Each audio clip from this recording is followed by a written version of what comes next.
با درس اول از دوره پمپ‌های سانتریفیوژ در خدمتتون هستم. تو این درس میخوام پرکاربردترین پمپ‌های مورد استفاده در صنایع نفت، گاز و پتروشیمی رو مورد بررسی قرار بدم. پمپ‌ها رو میشه در دو گروه پمپ‌های دینامیکی و پمپ‌های جابجایی مثبت یا پازیتیو دیسپلیسمنت دسته‌بندی کرد که هر کدوم بر اساس هندسه عضو انتقال دهنده نیرو به سیال به انواع دیگری که در شکل می‌بینید تقسیم میشن. اساس کار در پمپ‌های داینامیک انتقال مومنتوم بین سیال و پروانه هستش، ولی در پمپ‌های جابجایی مثبت اساس کار حمل و جابجایی سیال هستش. اصلی ترین نوع پمپ‌های دینامیکی پمپ‌های گریز از مرکز هستن که این پمپ‌ها میتونن جریان شعاعی، جریان محوری و یا جریان مختلط باشن. از پمپ‌های دینامیکی انواع دیگری رو هم داریم که پیتوت تیوب و ساید چنل نام دارن.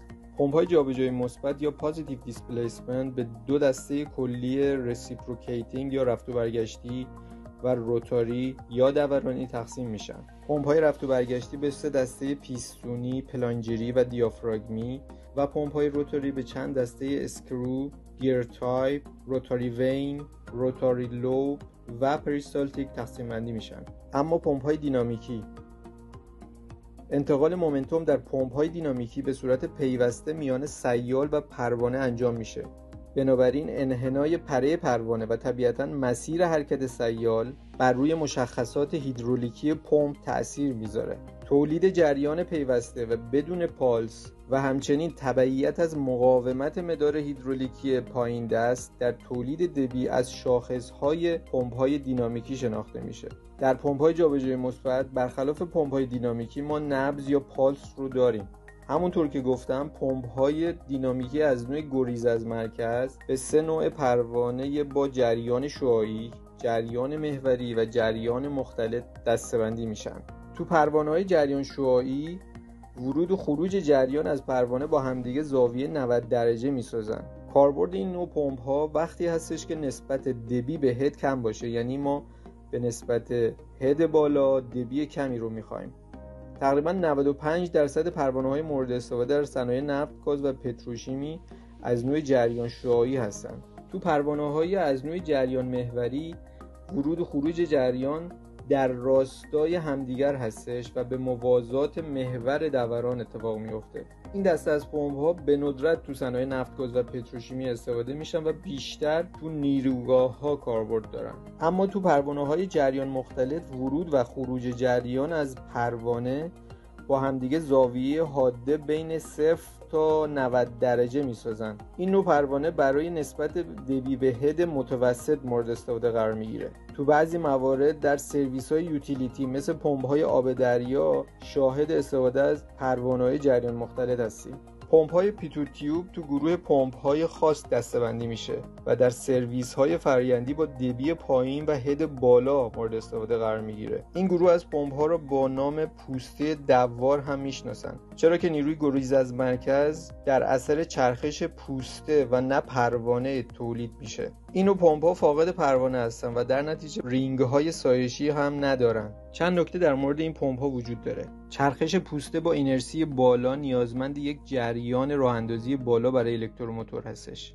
به دلیل نیاز به دور بالاتر از 3000 دور نیاز به جعبه دنده افزاینده سرعت یا گیرباکس داره. کانال‌های جهت هدایت جریان داریم که در واقع کار پروانه رو انجام میدن. بنابراین سیال باید حتما تمیز باشه در مورد این پمپ‌ها. یک نوع خاص دیگری از پمپ‌های دینامیکی ساید چنل هست. این پمپ اولا مثل پمپ‌های پیتوت تیوب میتونه نسبت دبی به هد بسیار کم رو تامین کنه و ثانیاً مکانیزم مکانیکی و هیدرولیکی اون به خوبی از پس سیالات دوفازی برمیاد. در واقع ساختار مکانیکی این پمپ‌ها به دلیل نوع پروانه استفاده شده در اون که بهش استریت گفته میشه جریان دوفازی رو هم میتونه منتقل کنه. این پمپ‌ها به دلیل ایجاد دلتا پی زیاد معمولاً به شکل چند طبقه ساخته میشن. اما پمپ‌های جابجایی مثبت یا پازیتیو دیسپلیسمنت، این پمپ‌ها بر اساس انتقال حجم مشخصی از جریان کار میکنن و جریان اونها به صورت پالسی و یا نبضی هستش. همونطور که قبلا اشاره کردیم پمپ‌های جابجایی مثبت به دو دسته رسیپروکیتینگ یا رفت و برگشتی و روتاری یا دورانی تقسیم میشن. در پمپ‌های رسیپریکیتینگ حجم انتقال یافته جریان در این پمپ‌ها ثابت بوده و دامنه حرکت عضو رفت و برگشتی میتونه با مکانیزمی قابل تنظیم بشه. به همین دلیل این پمپ‌ها اولین انتخاب برای سرویس‌های تزریق هستن، یعنی دوزینگ پکیج‌ها. نبض یا پالس به عنوان پدیده نامطلوب در سیستم‌های پایپینگ از مشخصات ذاتی این پمپ‌ها هست. اساس کار در عملکرد این پمپ‌ها دو شیر یک طرفه در ورودی و خروجی اونهاست. پمپ‌های رسیپروکیتینگ به سه دسته پیستونی، پلانجری و دیافراگمی تقسیم بندی میشن. در پمپ‌های پیستونی نیروی دورانی موتور از طریق میلنگ و یک میله به پیستون منتقل میشه. در واقع حرکت دورانی به حرکت رفت و برگشتی در پیستون تبدیل میشه. پمپ‌های پیستونی معمولاً تا حداکثر اختلاف فشار 150 بار مورد استفاده قرار میگیرن. نشتبند استفاده شده در پمپ‌های پیستونی نسبت به سیلندر متحرک هستش. در پمپ‌های پلانجری ساختار انتقال قدرت شبیه به پمپ‌های پیستونی است، با این تفاوت که در یک شرایط مساوی در اختلاف فشار بیشتری میتونن حجم مشخص از سیال رو جابجا کنن. پمپ‌های پلانجری بهترین گزینه برای پمپاژ سیالات با ویسکوزیته بالا هستش. نشتبند استفاده شده از نوع پکینگی بوده و نسبت به سیلندر ثابت است. از این پمپ‌ها تا حداکثر اختلاف فشار 2100 بار میشه استفاده کرد. در واقع میل پلانجر چون طول کمتری نسبت به پمپ‌های پیستونی داره، میشه نیروی بیشتری بهش وارد کرد و فشار بالاتری رو هم بهش رسید. پمپ دیافراگمی: این پمپ‌ها مشکل نشتبند پمپ‌های پیستونی و پلانجری رو تا حد زیادی حل کردن. از طریق دیافراگم با نشت اون و پاره شدن دیافراگم سیال به محیط بیرون نشت نمی‌کنه و سیال فرآیندی نیاز به سیل نداره. به این پمپ‌های پروسس سیللس هم گفته میشه. پمپ‌های دیافراگمی ممکنه از اکچوئیتور از نوع مکانیکی و یا هیدرولیکی استفاده بکنن. اکچوئیتورهای مکانیکی معمولاً در پمپ‌های خیلی کوچیک استفاده میشه. در این پمپ‌ها تماس مستقیم با دیافراگم وجود نداره و نیروی هیدرولیکی هم از طریق مکانیزم رفت و برگشتی پلانجر و سیال اینترفیسی مثل روغن استفاده میشه. پمپ‌های روتاری یا دورانی دومین دسته از پمپ‌های جابجایی مثبت هستند. پیچ ارشمیدس را شاید بشه سمبل پمپ‌های روتاری نامید. حفظ پیوستگی جریان و مستقل بودن نسبی دبی از مقاومت مدار از مؤلفه مهم پمپ‌های روتاری هستش. همچنین به خاطر ساختار فیزیکی نه تنها استفاده از سیالات با ویسکوزیته بالا باعث کاهش راندمان تو این پمپ‌ها نمیشه، بلکه به دلیل کاهش پدیده لغزش جریان یا اسلیپیج راندمان افزایش پیدا میکنه. پمپ‌های روتاری به چند دسته اسکرو، گیر تایپ، روتاری وین، روتاری لوب و پریستالتیک تقسیم بندی میشن. پمپ‌های اسکرو یا پیچشی: پایه طراحی پمپ‌های پیچشی کاملا مشابه با طراحی پیچ ارشمیدس هستش. به دلیل تشابه ساختار مکانیکی و اصول طراحی آن با کمپرسورهای پیچشی یا اسکرو کمپرسور یکی از گزینه‌های مناسب برای پمپ‌های دوفازی و یا چندفازی هستش. پمپ‌های پیچشی یا اسکرو میتونن تا حداکثر اختلاف فشار 350 بار عملکردی صحیح و ایمن داشته باشن. پمپ‌های گیر تایپ: شاید یکی از دلایل محبوبیت پمپ‌های گیر نسبت به پمپ‌های اسکرو طراحی ساده اون باشه، چرا که اساس طراحی دنده‌ها بسیار ساده‌تر از اسکروها یا اون پیچه هاست. این پمپ‌ها رو میتونیم به عنوان اولین انتخاب برای سیالات لزج مثل روغن و مازوت استفاده کنیم. پمپ‌های گیر یا دنده‌ای دو دسته‌بندی کلی دنده داخلی و دنده خارجی دارند. بهشون اکسترنال گیر و اینترنال گیر گفته میشه. در ساختار پمپ‌های اکسترنال گیر چرخ‌دنده‌ها به صورت خارجی با یکدیگر در تماس هستند. یک چرخ‌دنده با محرک درگیر بوده و چرخ‌دنده دوم رو به حرکت در میاره. حداکثر اختلاف فشار مناسب برای عملکرد پمپ‌های دنده‌ای 120 بار گزارش شده. نکته‌ای که در پمپ‌های اکسترنال گیر وجود داره اینه که همیشه یک مقدار برگشت جریان داریم که بایستی حتما اون رو کنترل کنیم و مقدارش رو کم کنیم. در پمپ‌های اینترنال گیر از یک قطعه هلالی شکل برای پر کردن گپ یا فضای بین چرخ‌دنده داخلی و خارجی استفاده میشه.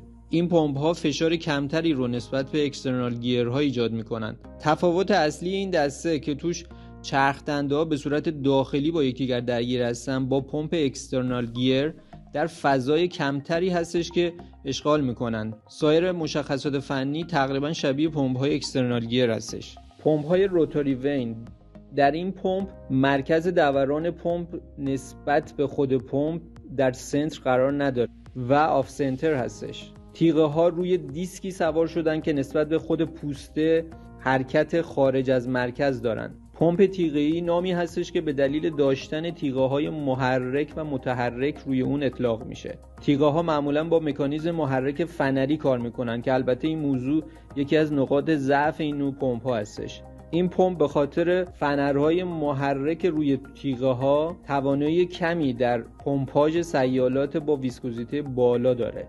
نکته مثبت این پمپ‌ها قابلیت ایجاد یک خلأ نسبی هستش. البته برای ایجاد خلأ ما اصولاً به سراغ پمپ‌های رینگ مایع میریم و این به عنوان انتخاب بعدی ما هستش. پمپ‌های روتوری لوب یا گوشواره‌ای، به دلیل درگیری مستقیم چرخدنده‌ها در پمپ‌های گیر تایپ وجود ذرات به ساختار دنده‌ها و پوسته صدمه میزنه. در پمپ‌های لوب یا گوشواره‌ای قطعات درگیر یا همون گوشواره‌ها به صورت کامل با هم درگیر نیستن و از همدیگه فاصله کمی دارن. فاصله میان گوشواره‌ها و پوسته‌ها بیشتر از پمپ‌های گیر تایپ هستش که باعث میشه تا حد بسیار کمی بتونن ذرات رو هم منتقل کنن بدون اینکه پمپ مورد آسیب قرار بگیره.